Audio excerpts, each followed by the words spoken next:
Thrive Market co-founder and CEO Nick Green. Thrive Market is an online grocery delivery site that sells healthy food and organic food to its subscribers. And we should say, Nick, one of your popular prebiotic products, Olipop prebiotic soda, has grown more than 200% in just the first half of this year. Give me a sense of what you think is the real driver here. That's right. I mean, one of the really interesting things on our platform, because we're online and we're a membership model, we tend to see these trends really early. So we've seen Olipop and Poppy and many others really advancing for years now, but that hasn't abated at all. You know, Olipop did 200% growth in just the first half of this year. We just launched multi-packs on Poppy to keep up with demand. We're seeing even in the powders category, where you kind of add the powder to water to create a prebiotic drink. Companies like Belly Welly are doing really well. And then, kombucha, which is on the probiotic side, has been strong for a long time. So yeah, these trends are only going to grow. Well, you're a good indicator of this. I don't want to say sudden interest, because you just said for several years in these prebiotic sodas. Can you give me an idea of when you first started carrying them on the Thrive Market website? Well, we've been carrying the probiotic functional beverages like kombucha for, since almost the beginning of the company. So we launched 10 years ago. We have more than 1.7 million members on our platform. And because we can see what those members are looking for, even when they can't find an item in the empty search results, we know where the trends are going ahead of time. So I think the prebiotic side probably started in the last 4 or 5 years. And then it's just really taken off over the last couple of years. And, Poppy and Olipop both at the fore. But as I said, a number of upstarts like the Belly Wellies of the world that are offering new form factors like powder. People know this helps their gut. They feel it when they use the products. And this whole shift away from, sugar and just pure consumption for taste towards more functional ingredients and better for you profiles. This is something that is occurring across every category. Yeah, it has been definitely a thing. I mean, as a Californian, we've been doing this for a long time. And then, of course, there are the stores like Erewhon, which is in Beverly Hills. It's like crazy health food type of stuff, bee pollen times 1,000. But I want to know how much RFK Jr.'s push, the Health and Human Services Secretary's push for fewer fake dyes in foods, chemicals to be removed. How much has his talking about this pushed and sort of accelerated the movement? Well, look, I think what you're seeing with RFK, what you're seeing with MAHA more broadly, is really just a reflection of the strength of this consumer movement. And obviously, MAHA is a big tent. It encompasses a lot of things. But the basic thing on food around, increasing the focus on health and wellness, decreasing ultra-processed ingredients, decreasing chemicals in food, these are things that more and more people want. And it's not just people in LA or New York or San Francisco. It's not just Erewhon shoppers. Our member base is 50% in the Midwest and Southeast. 40% of our members have a household income under $125,000. So this health and wellness movement is becoming a middle-class, middle American, mass market movement.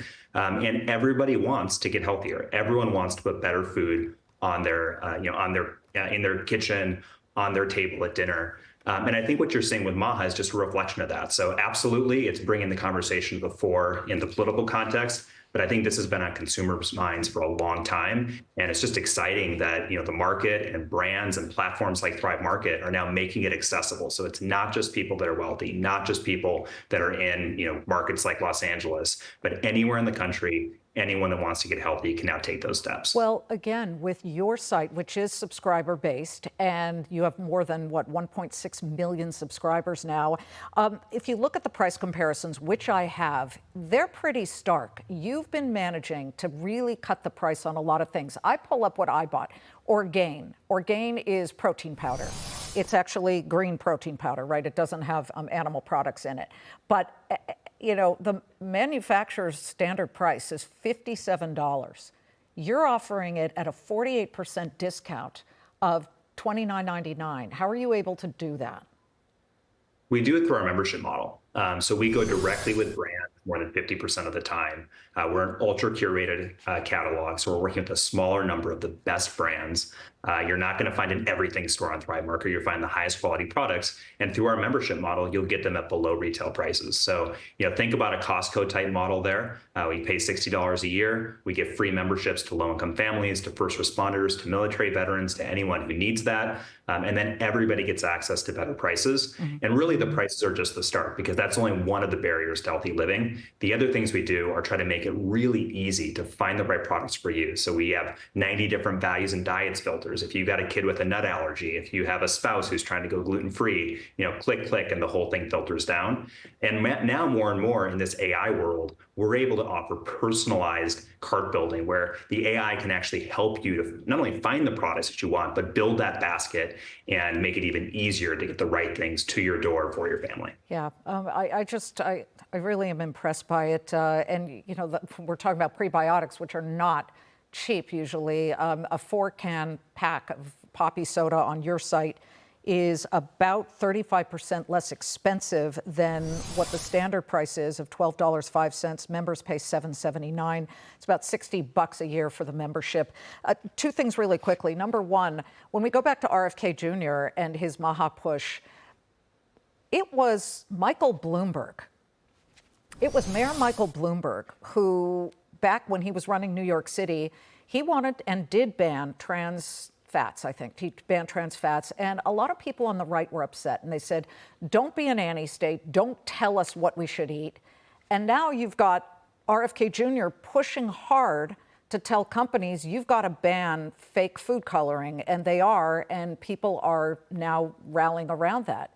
Is it just different messaging? Or is it that the country is now ready for healthier food?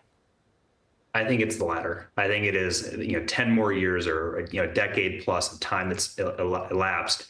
And the reality is, chemicals and food dyes and these products are making us sick. People are getting chronic diseases at levels that never occurred in the past. And it's all corresponded to the rise of ultra processed food, to chemicals in food. And the reality is, to date, the government hasn't protected us. In the EU, there's tens of thousands of banned ingredients. In the United States, there's less than 300. So I think it's a much needed step. It's finally happening in the political arena. And I think what's exciting about it is that it's something that transcends politics. It's not just for conservatives, it's not just for liberals, it's for anyone that wants to get healthy. And it turns out that's a lot of Americans. So, we're trying to do it from the market standpoint. We're excited that there's a political push that's now happening. But more than anything, this is a consumer movement, and it's a change in lifestyle that people really want. Nick, before you go, I do have to ask you, when are you guys going public? You haven't done a capital raise since, I think, 2020, when you raised $200 million. People are really getting excited about this company. What's going on with the future? Well, we're excited for the future, too. I won't comment on any pending fundraisers or future plans in that regard. But what I can say is we did more than $700 million in sales last year. We were profitable each of the last 2 years. We're generating cash, showing that a mission-driven business can drive profits and drive impact. And we're just really excited about the next decade. We're 10 years into this journey and just getting started. Nick, good to see you. Thank you very much.